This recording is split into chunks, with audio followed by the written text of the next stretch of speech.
Bom, vamos dar sequência ao nosso estudo do livro de André Luiz, Missionários da Luz, capítulo 13. Eu vou ler o parágrafo desde o início, só para a gente retomar a ideia principal. Vai falar sobre o sexo, né? Logicamente, quando se trata de padrões sexuais em planos mais superiores, principalmente se nós podemos colocar a esfera onde encontra o nosso lar como uma característica de um planeta em regeneração, porque o nosso lar é como se fosse a Terra em processo de regeneração. Se a gente quer ter uma ideia do que é a regeneração, a gente precisa ler o nosso lar, estudar como que eles funcionam. Ali é a regeneração. Todo mundo fica guardando a regeneração, e a forma de relacionar na regeneração é daquele jeito, nem tanto espiritual, mas também nem tanto material, né? Então, e lógico, em se pautando por espíritos superiores como o Clarencio, esses companheiros como Alexandre, que tem uma visão da sexualidade um pouco mais elevada, ele não vai falar da sexualidade dentro de um parâmetro mais profundo, porque ele tem que respeitar as condições humanas do sexo, né? Então ele vai dizer assim: o sexo tem sido tão aviltado pela maioria dos homens reencarnados na crosta que é muito difícil para nós outros, por enquanto, elucidar o raciocínio humano com referência ao assunto. Então, se eles trazem um assunto muito profundo sobre a sexualidade, fica muito distante daquilo que nós compreendemos ser sexualidade. Então fica uma coisa assim, então está fora dos nossos parâmetros, né? Então, mas ele, como ele vai abordar o tema, ele vai tentar falar dentro de uma característica mais aprofundada, né? Basta dizer que a união sexual entre a maioria dos homens e mulheres terrestres se aproximam demasiadamente das manifestações dessa natureza entre os racionais. Logicamente que o sexo ele foi desenvolvido no reino animal, né? E, na realidade, no reino vegetal já tem a sexualidade bem desenvolvida. O reino animal, numa perspectiva mais próxima do que acontece no reino humano. E não só o sexo, mas todas as nossas manifestações de vida, nos parâmetros da realidade física, nós somos herdeiros dos animais, porque nós somos animais desenvolvidos. E sendo animais desenvolvidos, nós temos muito mais tendências repetitivas no campo da animalidade do que no campo da humanidade. Nem estou falando da espiritualidade, no campo da humanidade. Porque a humanidade, ele é sujeito ao corpo material, à animalidade corporal. Então, nós ainda estamos sujeitos às forças predominantes do condicionamento espiritual do reino animal, né? E não, o sexo não ia fugir disso. No capítulo de relações dessa espécie, há muita inconsciência criminosa e indiferença sistemática às leis divinas. Primeiro porque não há um esclarecimento profundo sobre o processo sexual inserido na lei divina. Hoje, quando nós estudamos a doutrina espírita, nós temos uma das leis divinas, que é a lei do quê? Lei de reprodução. E provavelmente, quando a gente lê lá a lei de reprodução, nós estamos falando muito basicamente dos aspectos próximos daquilo que nós vivemos. Você não vai ver respostas muito profundas ali, inseridas ao sexo, até porque não cabia muito aprofundar o tema em si nas condições em que a doutrina espírita desenvolveu-se, né? Aqui nós estamos estudando as informações espirituais que nascem do plano espiritual para a Terra, né? E essa espiritualidade vai trazer para nós com muito mais claridade, porque nós estamos falando já de um desenvolvimento da própria doutrina espírita, num contexto mais profundo de aprendizado.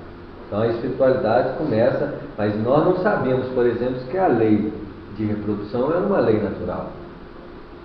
Até então, se você fala isso com alguém aí fora, isso é uma lei natural, lei de reprodução, né? Lei divina, né? Até que lei natural pode ser, tá? Está em todos os parâmetros do mundo, né?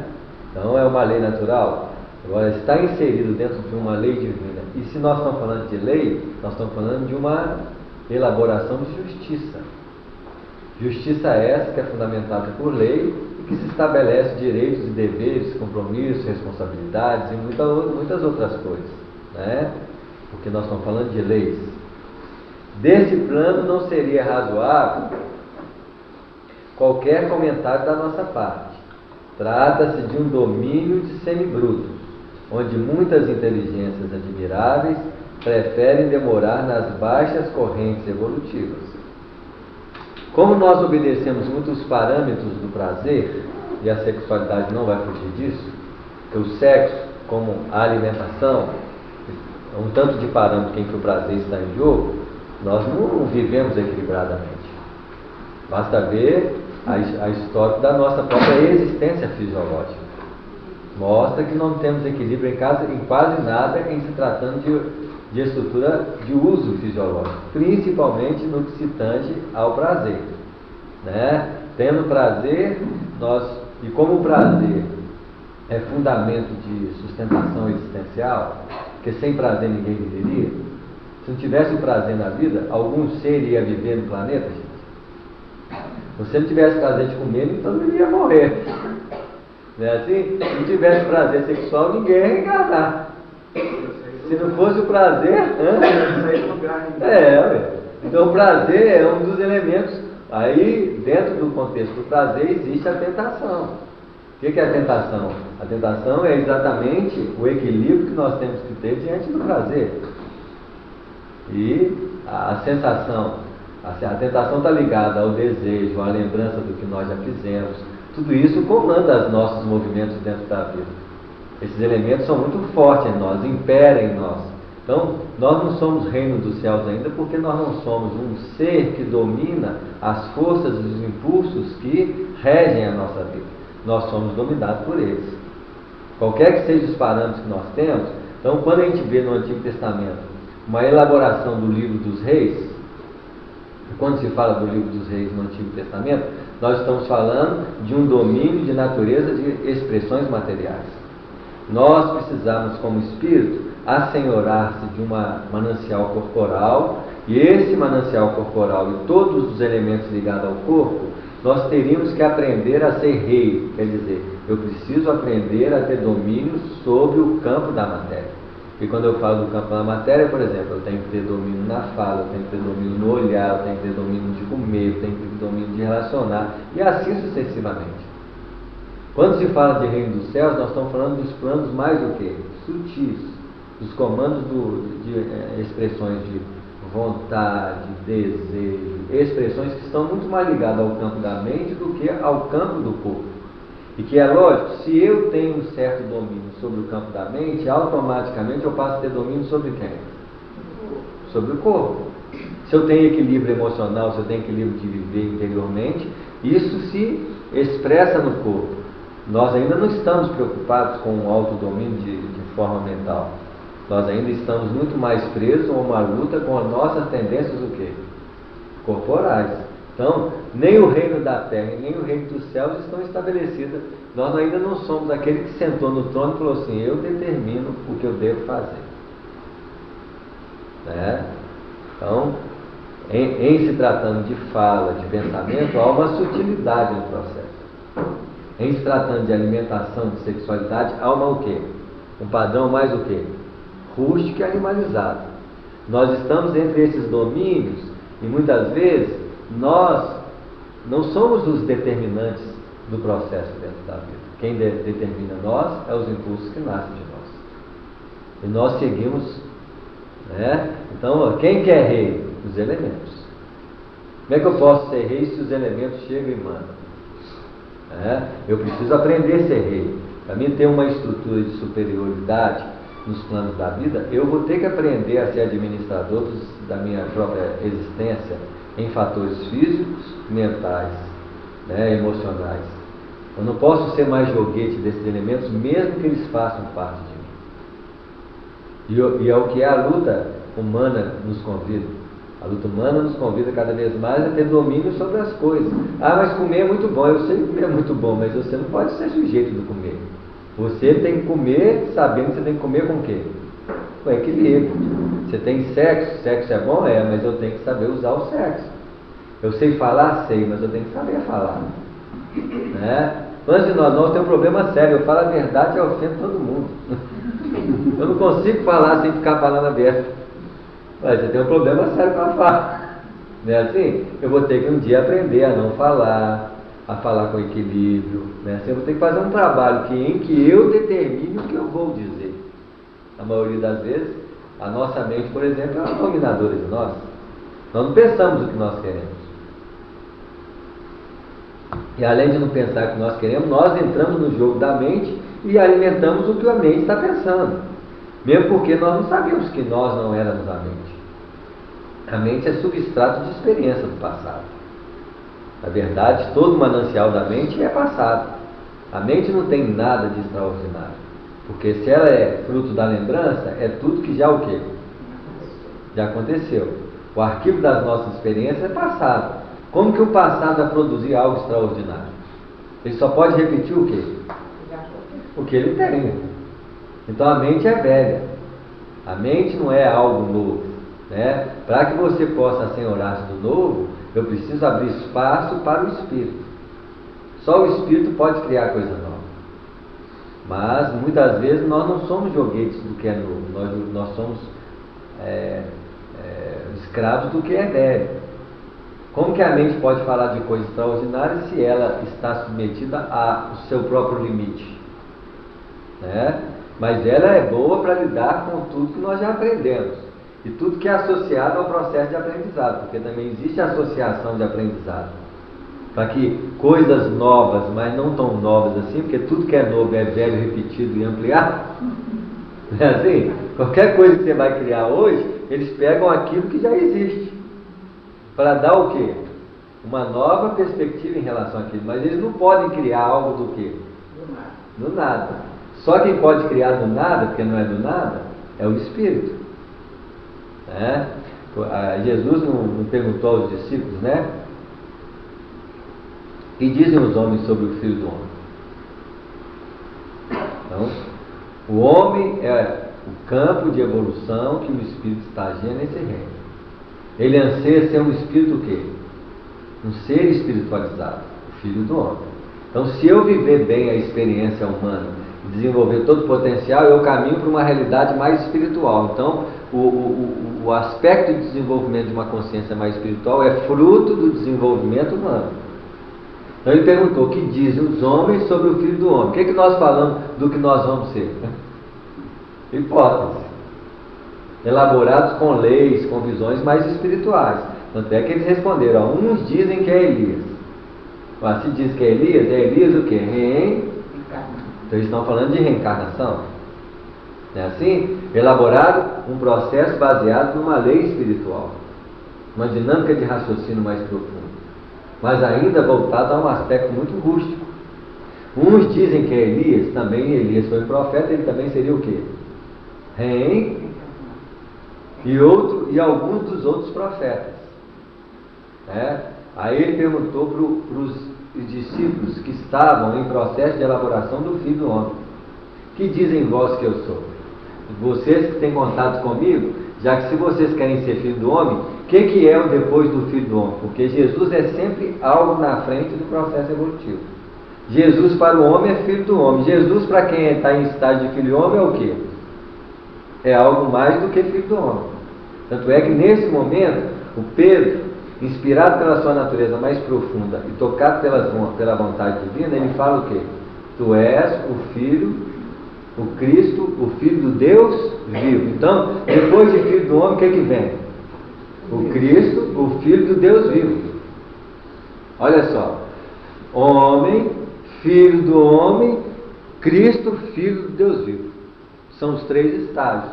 Para Jesus, diante dos apóstolos, ele era o Cristo, o Filho do Deus vivo. Porque eles não almejavam mais, apesar de querer ser o Filho do Homem, já estão de olho no quê? Naquilo que é mais amplo do que eles estão buscando. Aí Jesus falou assim: bem-aventurado tu és, porque nem foi nem a carne nem o sangue, não foi a carne, não foi suas experiências reencarnatórias no mundo físico, nem o sangue, nem as suas experiências após a morte, no plano da vida imortal. não foi nem lá e nem aqui que te fez essa resposta. Porque senão seria o quê? Memória. Não é assim? Você está trazendo algo que você já aprendeu. Não, mas foi o Pai que está nos céus que vos respondeu. Então foi o quê? A essência divina que ele trazia dentro de si, que ele se identificou naquele momento e saiu como inspiração para dar a resposta. Ele falou do plano mais profundo que ele tinha na própria consciência, que mais se aproximava da natureza de quem? Do Cristo. Isso é um lampejo. Aí passou alguns minutos e Jesus falou assim: eu vou ser crucificado, né? Eu vim aqui para isso. Aí Pedro falou assim: não, você não pode ser crucificado não. Com medo de perder Jesus, ele voltou ao apego. Né? Assim, aí o que Jesus falou para ele? Afasta-se de mim, Satanás. Você vê, o Pedro foi lá na consciência profunda do anjo e deu uma resposta. Mas para onde que a gente sempre volta? Os campos dos domínios de natureza o quê? Condicionada. O medo de perder, o apego que nós temos pelas coisas. Aí voltou a ser o quê? Satanás, que é o domínio da natureza animal sob a perspectiva humanizada e espiritual. O predomínio sobre as forças e impulsos sobre o nosso domínio de comando pessoal. Olha como é que a nossa luta se faz. É isso aí. Então olha só, o Espírito está falando da mesma coisa do processo. Essa natureza da sexualidade que nós conhecemos, ela ainda é baseada muito nas sensações e no prazer que as sensações dão para nós. Até porque, novamente, o bato na tecla, sem ela não existiria a reencarnação. Então a reencarnação, pode ser que amanhã os processos reencarnatórios permeiem por outros caminhos, sem precisar desses processos, até porque nós vamos também sublimar tudo isso na história do tempo, né? E talvez nos vai tocar em campos mais profundos de sensibilidade, que não precisa ser tanto corporalmente falando, né? Uma sensibilidade mais elevada, uma sensação de trocas mais novas, né? Só amanhã nós vamos poder investigar. É inegável que também aí funcionam as tarefas de abnegados construtores espirituais que colaboram na formação básica dos corpos. Então, eles aproveitam o processo reencarnatório para elaborar a evolução do corpo. Quando nós estamos no estágio humano, o corpo não ultrapassa muito as dimensões daquilo que é, mas sempre tem um patamar superior àquilo que é. Então, qual que é o corpo físico mais evoluído que o planeta pôde registrar? O corpo de Jesus. Então, se existe um corpo perfeito na sua expressão fisiológica, é o corpo que nós vamos ter um dia nas condições últimas de condição material humana, que é o corpo de quem? Quando nós tivermos esse corpo, por exemplo, não teremos tanta fome, andaremos sobre as águas, multiplicaremos pão e peixe, não é assim? Então, imagine um corpo dessa natureza, com capacidade dessa natureza. Quantas faculdades, quantos recursos existe num patamar de uso de um corpo desse? Quando Jesus estabeleceu a sua presença na Terra e pisou no planeta, ele deu um marco evolutivo. A partir de agora, os corpos materiais podem chegar até aqui. Antes de Jesus, lá, Sócrates, né? Quantos espíritos foram elaborando corpos mais o quê? Mais perfeitos, mais elaborados, com um sistema nervoso mais funcional, com a sensibilidade mais apurada. Então, é onde os construtores divinos vão elaborando uma transformação corporal sem que a gente perceba. E o processo encarnatório promove muitas vezes isso. Eu fico imaginando o Chico Xavier com aquela capacidade amorosa que ele tem, aquela capacidade de pensamentos que ele tem, uma capacidade de dupla vida, física e espiritual de forma natural. Que estrutura neurológica espiritual é essa? Né? Assim, então, o Chico Xavier era o quê? Um modulador de corpos novos. Ao mesmo tempo que ele sofria a perspectiva corporal, ele agia sobre o corpo para dar um embalo vibratório para novas dimensões. Não é assim? Tanto é que muitas vezes as doenças do Chico, muitas vezes é em decorrência não só do que ele pagava, mas também porque o corpo não aguentava as vibrações dele. Se um corpo não aguenta as minhas vibrações, ele vai gerar o quê? Doença. Então existem doenças elaboradas em processo de aprimoramento. Existem doenças para nós resgatarmos o quê? O passado. Hoje nós não sabemos quem está apagando o passado, mas ajudando também o processo o quê? Evolutivo para novos corpos. Né? Todos nós somos instrumentos de aperfeiçoamento cerebral, coração, rins. Quantos aperfeiçoamentos nós precisamos dar e dilatar a capacidade corporal do corpo? Somos agentes sendo utilizados pela inteligência superior para aprimorar a capacidade corporal da vida. Destinados a servirem as entidades que reencarnam nesses círculos mais grosseiros. Então, eles estão trabalhando esse processo em círculos mais grosseiros para aperfeiçoar o corpo. Entretanto, é preciso considerar que o serviço em semelhante esfera é levado a efeito em massa, com características de mecanismo primitivo.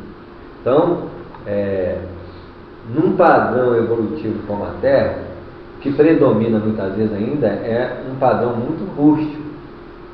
Né? O aprimoramento em se tratando de espíritos mais primitivos é mais devagar. Nós chegamos num patamar consciencial em que muitos espíritos encarnados no planeta já são de inteligência mediana.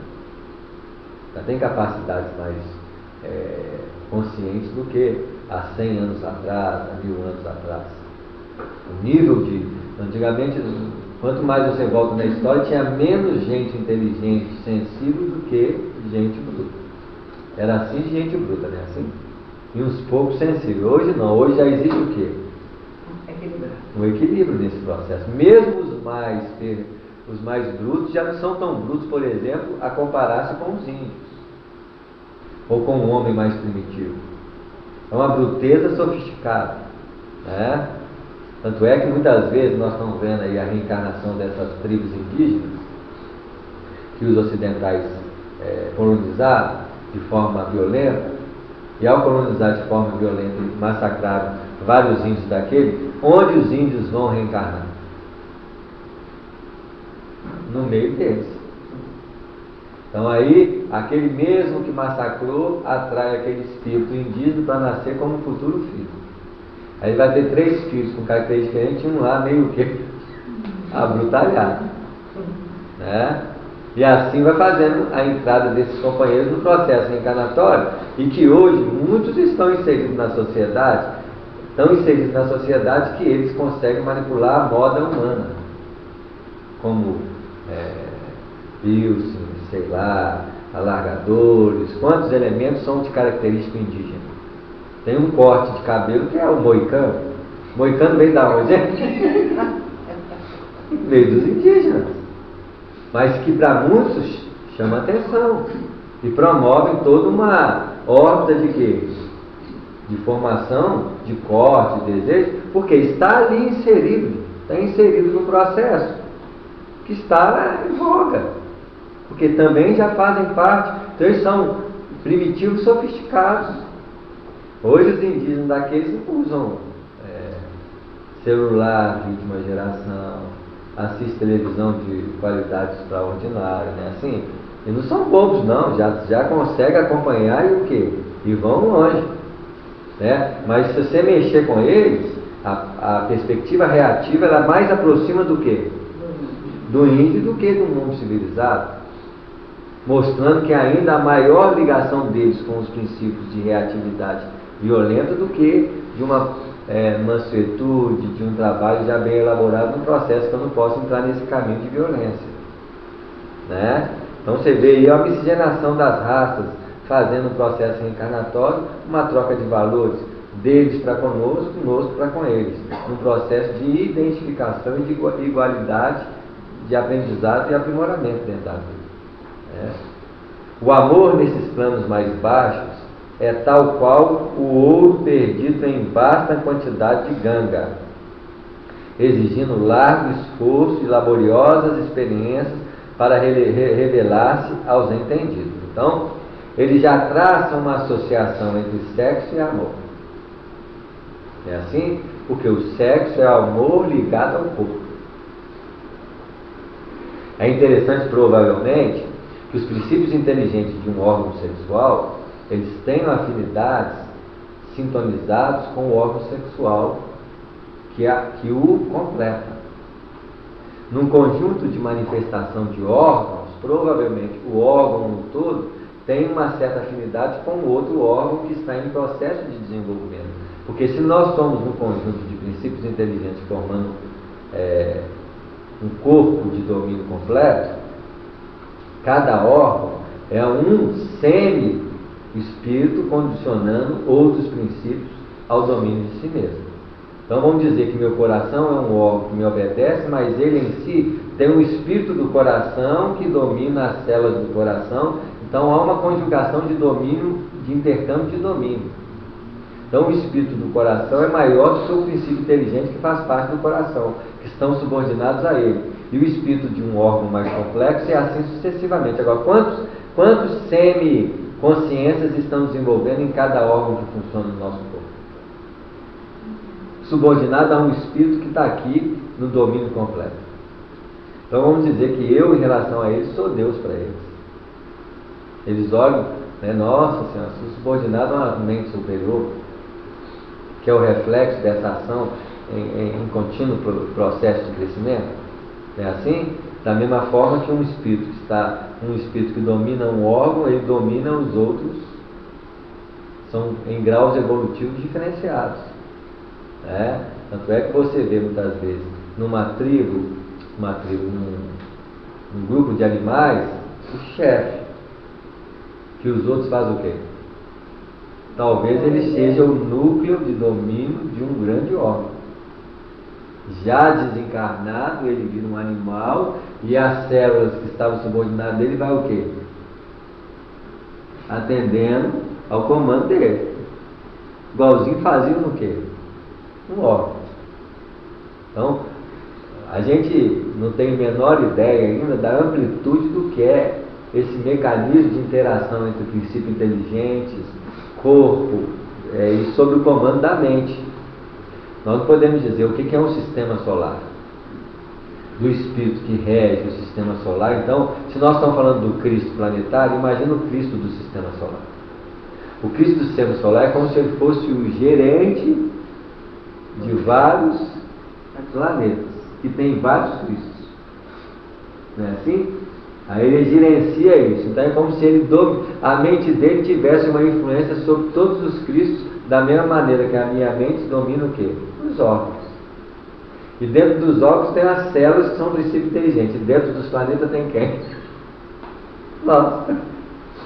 Que estamos subordinados ao chefe planetário, que é o chefe do órgão chamado planeta Terra, em que no sistema solar cada planeta representa um órgão de funcionalidade do corpo do sistema solar.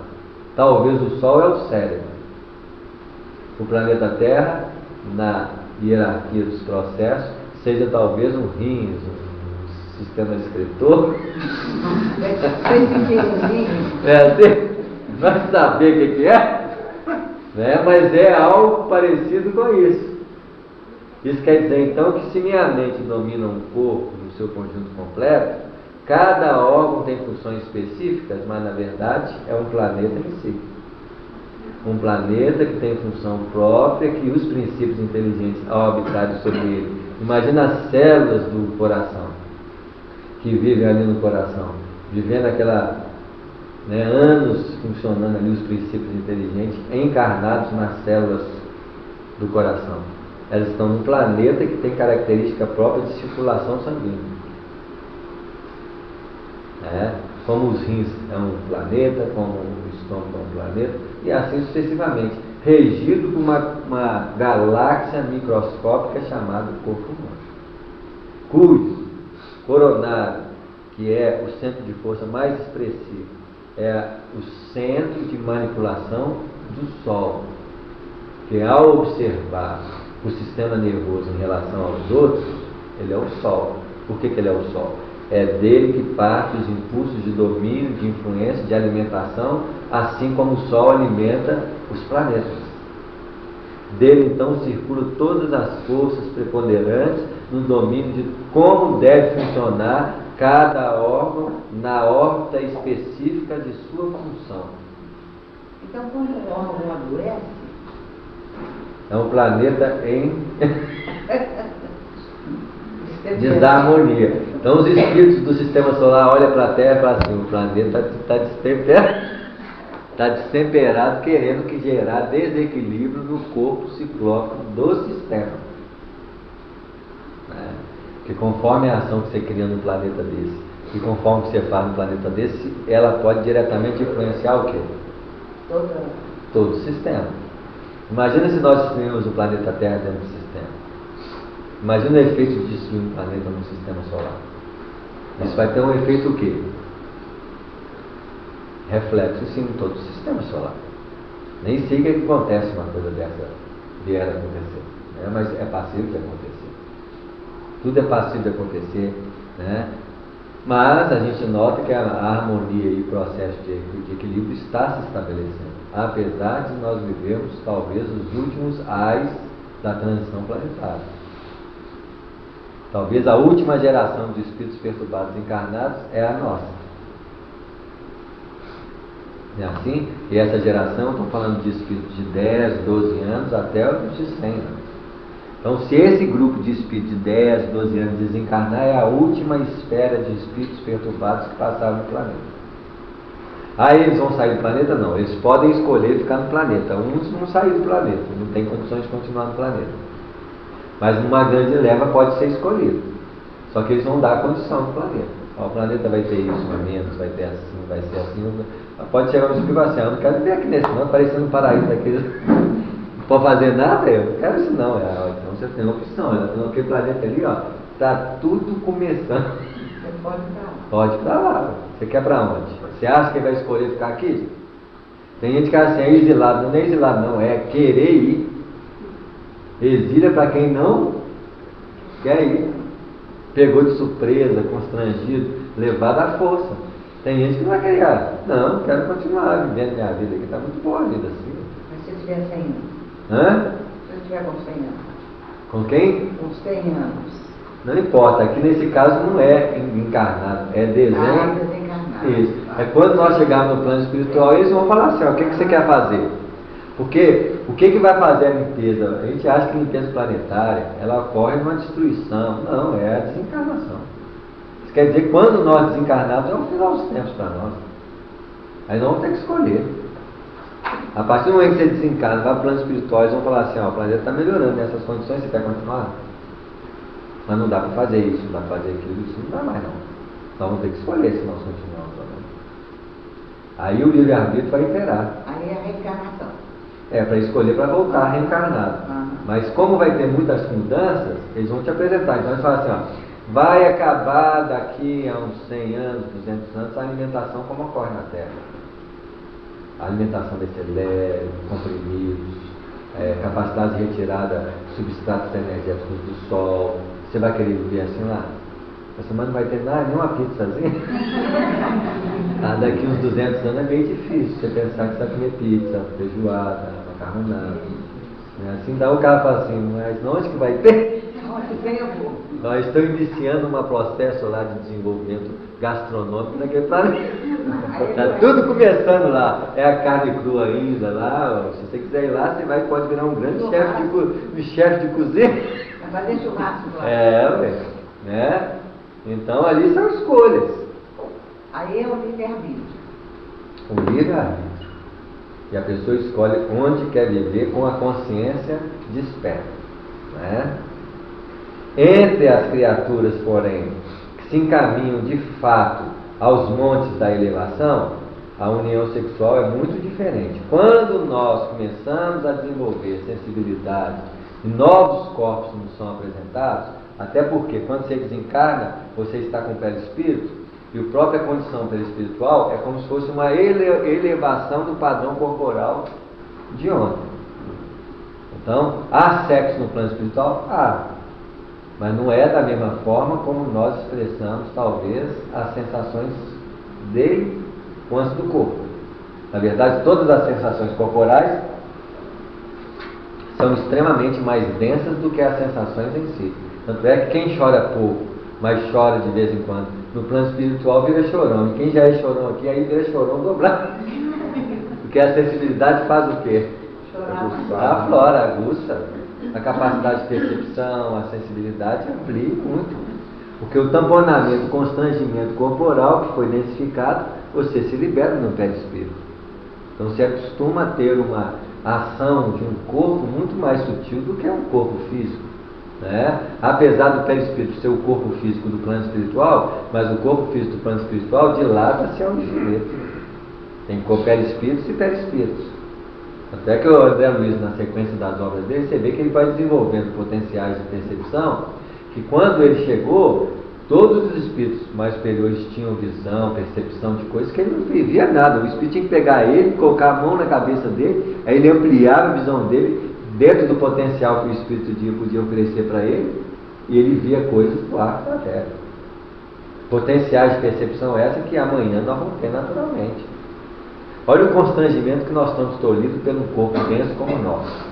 Nós não vemos nada, é apenas um estreitamento de movimento que você concebe isso como realidade da vida.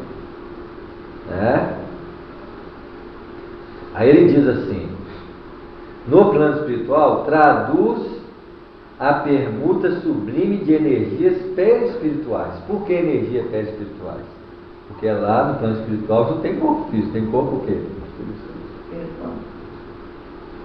Então quer dizer que nas trocas sexuais, além das trocas de energias físicas, nós, perispiritualmente, trocamos energias perispirituais, dentro das limitadas condições que nós existimos, alimentando então entre os pares um substrato de substância afetivo-alimentar que o ato em si, sexualmente falando, equilibra assim entre o par, onde cada um sai satisfeito, vamos dizer assim.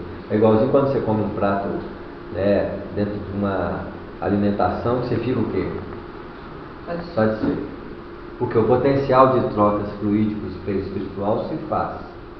E a pessoa então sai alimentada. Então, o que acontece muitas vezes? No processo da reencarnação materialmente falando, o companheiro que foge ao compromisso da fidelidade, trocando energias com outros companheiros, quando ele volta a trocar energeticamente com um companheiro que o fundo de sustentação alimentar deveria ser harmônica, começa a existir o quê? Uma descompensação alimentar. E a pessoa não sabe por quê, e fala assim, está faltando alguma coisa, tem alguma coisa errada aqui. Indiciando os princípios de uma intuição de que alguma coisa fugiu da harmonia alimentar que até então existia. Sem saber, começou a surgir um grilo na cabeça. Alguma coisa já não funciona da mesma forma. E fala, o alimento não está. É como se comia um pão desse tamanho. Só vem a verdade. E ainda vem com uns ingredientes meio esquisitos, né? Umas mortadelas. Mas o que é isso aqui? Né? Então não há mais aquele o quê? Todos de alimentação recíproca, perispiritualmente falando. Né?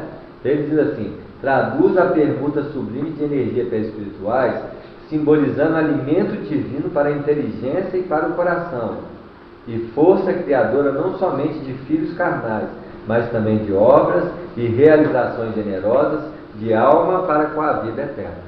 Da alma para com a vida eterna. Então, o substrato das trocas energéticas sublimam-se na sustentação de vários aspectos entre as criaturas. Olha o que começa a desdobrar para nós a perspectiva da sexualidade, porque no que tange a realidade material, nós só sentimos imediatamente o efeito o quê?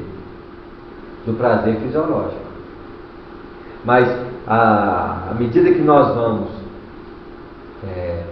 aprofundando o relacionamento do casal em si, no processo de desenvolvimento da criatura, mais do que uma satisfação sexual física, começa a se estabelecer uma certa harmonização interior de sustentação entre os dois espíritos, fundamentando uma sustentação energético-alimentar espiritual de teor sublimado. Isso que muitas vezes as pessoas falam, tenho sede de amor, tenho fome de amor. Nós estamos falando de um outro alimento, que não é simplesmente um alimento sexual em si.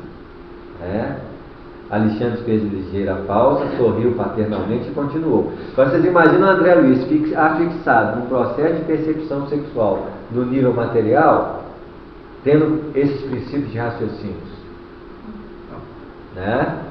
Aí ele diz, lembre-se, André, de que me referi ao objetivo sagrado da criação e não exclusivamente ao trabalho procriador.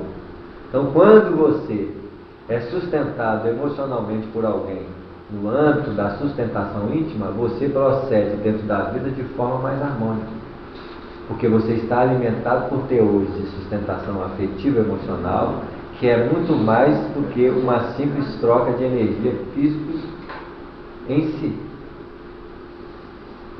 E quando há um disparate dessa desarmonia, alguma coisa quebra isso e a pessoa começa a ter fome e sede dessa substância alimentada e equilibrada que existia até então. Né? Porque se os vínculos do espírito nos campos inferiores da vida estavam ligados a uma lei estritamente material para vínculos reencarnatórios, na medida que essas consciências vão se dilatando, elas começam a entretecer entre si elos de ligação que os vinculam no processo da eternidade, criando os chamados vínculos fortes de ligações aos campos múltiplos das reencarnações, onde as almas se alimentam reciprocamente entre si, buscando encontrar-se em futuras linhas de processo, criando aquilo que nós chamamos em teoria aos anseios das almas afins ou almas o quê? Gêmeas. Onde muitas vezes esses vínculos espirituais são tão fortes que os espíritos, né? Quantos vínculos nós já tivemos poligamicamente que nós chegamos num planeta como esse, nós temos vínculo com muita gente. Mas quando se trata de sustentação de teor de nível mais aprofundado, onde você está encontrando com esse espírito, você não tem como resistir. Passa a ser uma simbiose energética de sustentação íntima tão profunda que as pessoas então têm sede e fome desse amor.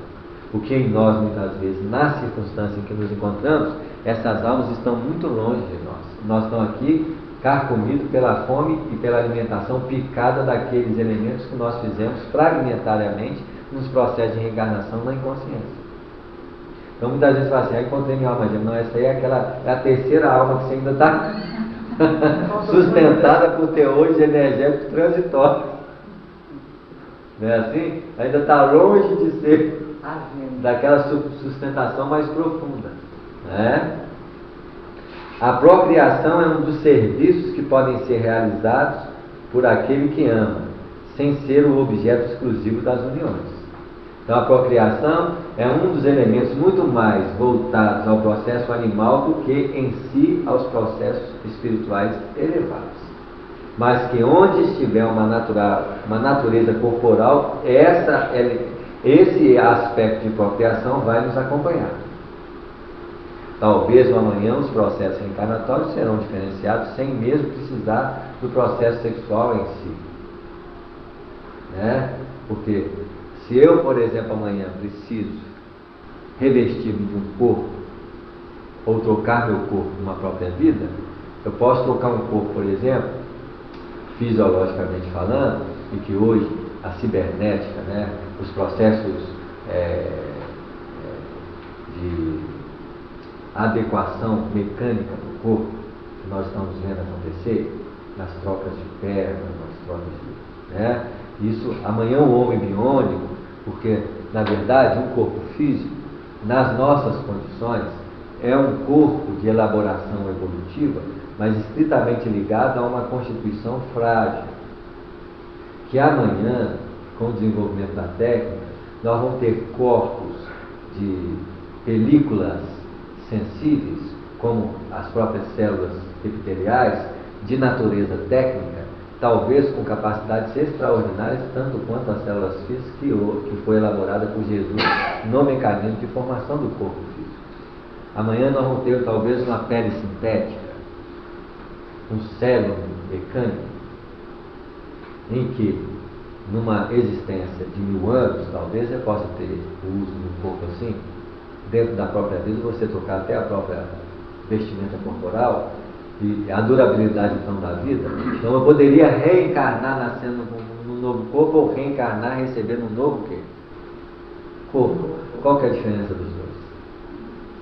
Não é assim? Aí você começa a entender que talvez amanhã a reencarnação entre em processos de transformações muito profundas que ultrapassem os mecanismos rústicos de reencarnação, necessitando de uma gestação e desenvolvimento de um corpo infantil para desenvolver a consciência de um ser maduro. Não é assim? Sendo que amanhã eu não preciso mais ser mais criança, eu já nasço o quê? Adulto e pronto. Quantas perspectivas existem? Né? Logicamente que aqui eu sou tempo para pagar, daqueles bem grandes, não é assim? Mas que provavelmente tem caminhos muito adequados para que isso venha a acontecer. E o amor conjugal? O amor conjugal, nesse estágio aí, não precisar mais de união entre um homem e uma mulher para gerar um outro ser, né? Isso mesmo. Então, o amor conjugal, ele não vai depender de união. Talvez as trocas energéticas sexuais, elas terão teores como os potenciais fluídicos perispirituais, né? Estou lembrado de um filme desse tecnológico que a gente viu no passado aí, que o cara foi no futuro lá e o sexo, a mulher sentava de um lado, o outro sentado do outro e pum! É assim? E ele lá acostumado com o sexo humano e você não gostei desse sexo não. Ali, literalmente, vamos dizer assim, alguém que escreveu aquele filme está dizendo assim, tá vendo? Todo mundo falando de uma civilização e trouxeram um homem macaco para cá. Ele não se ajusta à natureza elevada de um plano superior. Ele está insatisfeito aqui e quem está aqui está insatisfeito da forma como a coisa acontecia. Então, há um disparate de evolução. Esse precisa estar no mundo que ele precisa e esse precisa estar estabelecido com o mundo assim. Agora, quantas sensibilidades e trocas vão existir? Por isso que os parâmetros sexuais que ele está dizendo, né? Então, quando se trata de mundos espirituais, ele está falando de trocas energéticas perispirituais, porque o corpo perispiritual depois da morte, ele é o corpo material do futuro.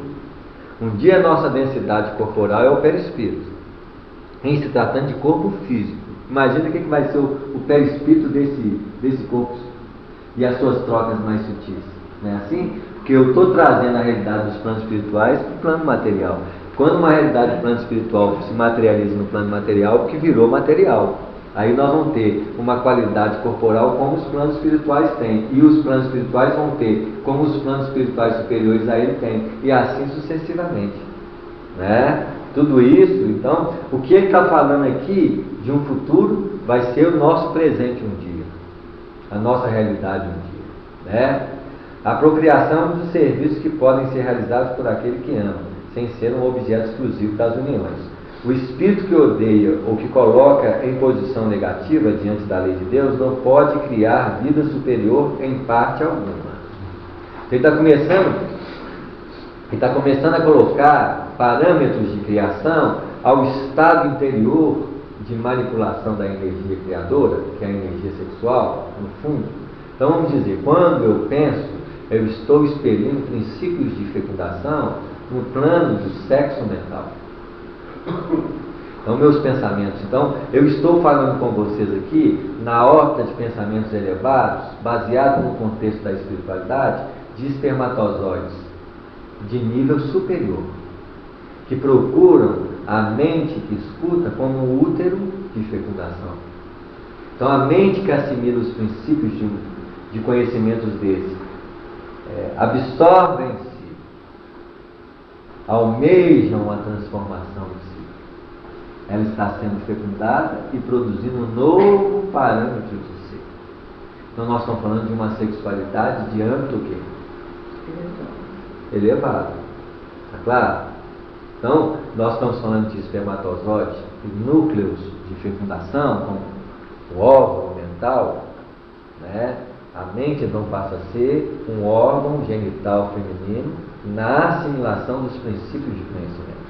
E os princípios de conhecimento, quando são traduzidos, são princípios de fecundação como os espermatozoides em si.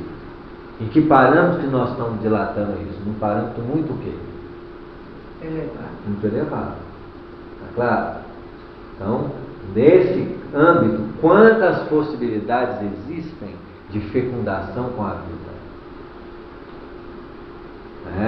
Quando você está escutando uma música e é tocado por ela, isso chama-se sexo artístico. Quando você admira uma obra de arte, da forma e da beleza das coisas, também é um sexo artístico, em que o outro fecundou você pelos princípios de criação que ele elabora. Quantas possibilidades sexuais existem? Mas para mim ter uma capacidade de trocas sexuais desse nível, eu tenho que estar sensível àquele tipo de fecundação. Porque o bruto que não tem sensibilidade, como que ele vai fazer sexo com o espírito desse nível? Quem poderá assimilar os princípios de fecundação de um princípio elevado com um princípio de educação espirituais como essa, senão aqueles que estão abertos a ser fecundados dessa forma? Não é à toa que no campo onde nós nos encontramos é quase um núcleo de encontros fecundantes, em que a nossa mente, por âmbito de necessidades fecundadoras, queremos assimilar princípios superiores que venham a transformar nosso ser em um novo homem. Esse novo homem ainda vai ser gestado como um bebezinho. É assim? Até que ele se corporifique e amadureça num princípio de personalidade nova. Isso não é fecundação? Baseado nos princípios de trocas mais elevadas? Então, quando a gente fala de sexo, então, tudo é sexo. É assim? Parece até que o Criador é a expressão sexual viva em si. Nós é que colocamos o sexo no barro da realidade inferior.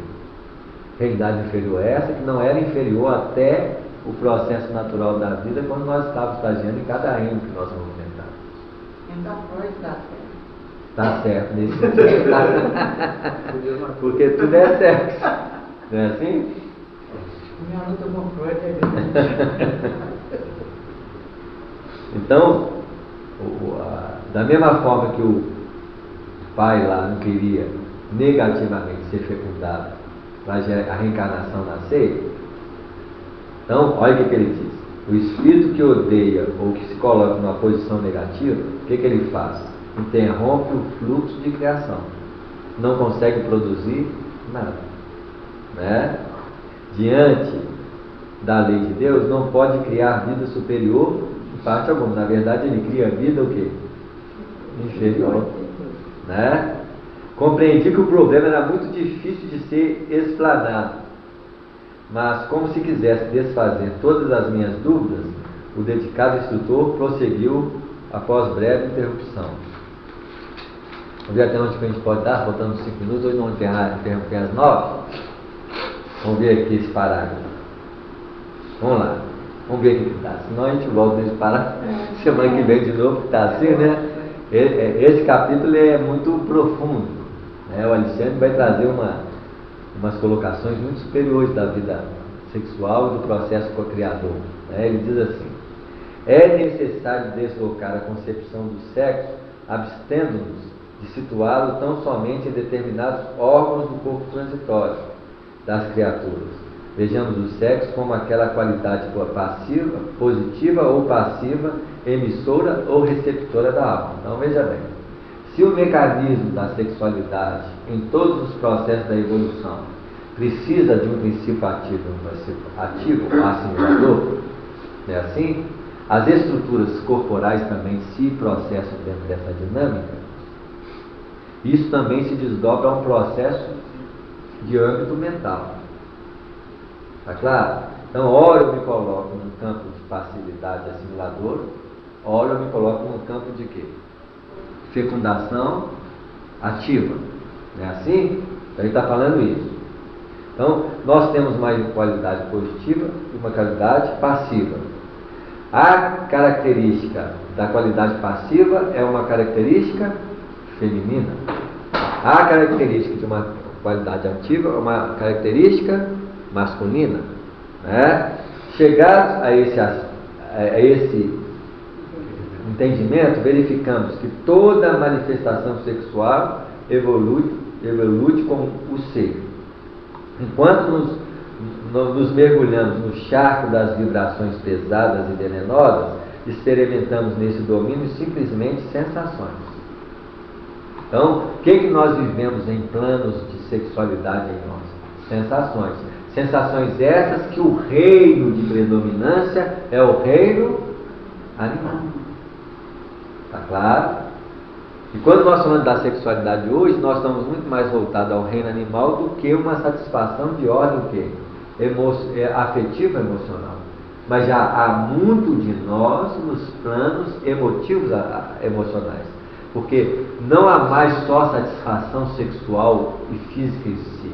Já há uma sede, uma complementação, uma necessidade de quê? De afeto, de princípios fecundantes superiores. Podem ter pessoas que vivem simplesmente no fato de trocas sexuais físicas, sem nenhuma necessidade de trocas afetivas. Mas muitas dessas pessoas são vazias por si mesmas. No fundo, há uma necessidade desses princípios mais elevados.